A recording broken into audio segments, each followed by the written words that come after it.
The Homeland Security Department is confirming an illegal immigrant is in custody after allegedly shooting up Border Patrol agents in Chicago over the weekend. That suspect is no stranger to law enforcement either. DHS says he's previously been convicted for aggravated unlawful use of a weapon and vehicle, felony possession of a weapon, and illegal entry. Border Patrol Chief Greg Bovino.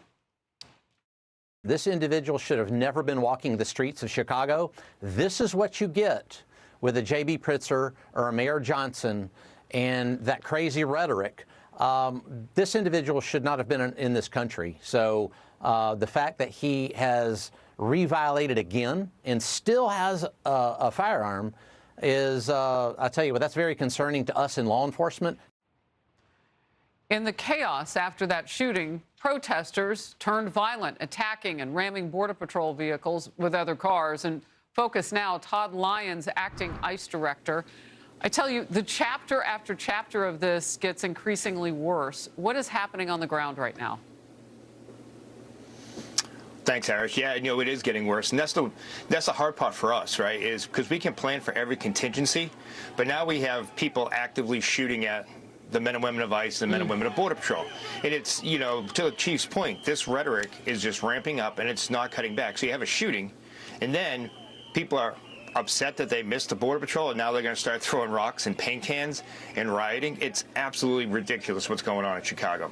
So what are you allowed to do legally? Because it seems like with every step, and we just showed a clip from the border chief who's leading Operation Midway Blitz in Chicago, Greg Bovino, and he's faced some legality against him trying to defend himself and other ICE agents in an altercation a few weeks ago. And so what is the ground that you stand on now that says we'll hold it? Harris, I think the big thing is that we keep doing our mission. We keep going out there every day, right? We're not going to be stopped by these anarchists, pretty much, right? These violent protesters that are protesting a law enforcement mission. And at the same time, the men and women of ICE, men and women of Border Patrol, our other federal partners, they're going to defend themselves. We're running into a deadly force situation now. Someone's ramming a vehicle into a car. Someone's taking shots at officers. That's something no law enforcement officer wants to have to deal with. But we still have to do our mission, but we have to protect ourselves. Yeah, I wrote that down, running into a deadly force situation. I've heard you say that about the vehicles, but now you're talking about gunshots and all sorts of violence that's out there. I know ICE has said it's arrested more than 1,500 illegal aliens in the Houston area, and the ICE field director there says the 10-day operation took the worst of the worst off the streets. So that is progress. Criminals who gave residents, quote, the nightmares and PTSD that come with being a victim of violent crime. That's a quote. Among those arrested, child predators with prior convictions for violence and sexual offenses. And some of them had been previously deported. How do you even speak to the big job that you have to do? And you are doing it, but there's so much of it at this point. Are you finding more, or is this what you anticipated? We knew that there were so many criminal illegal aliens out there. We knew we were going to have a big task ahead of us.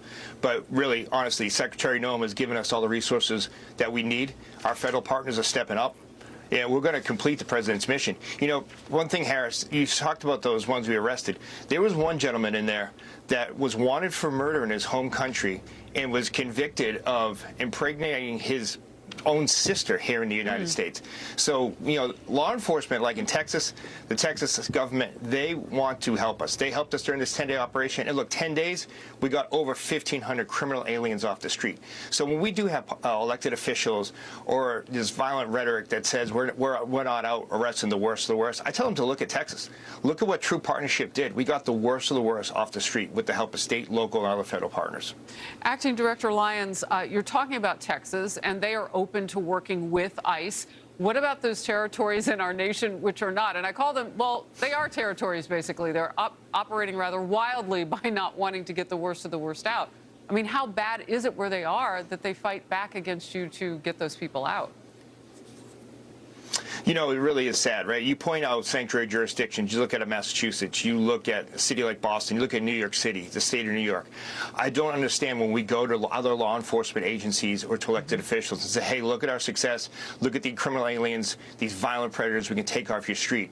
But they want to hide and harbor these illegal aliens, number one, that aren't supposed to be here in the first place, that Right. have committed heinous crimes, yet they want to stand beside them. You almost want to say you've lost all hope for those regions, but ICE is going to continue to do our mission. If they don't want to help us, we say thank you, but we're going to go ahead and rid those criminal illegal aliens from those neighborhoods.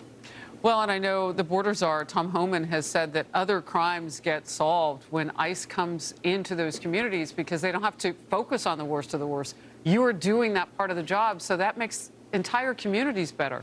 I want to bring you back. I thank you so very much.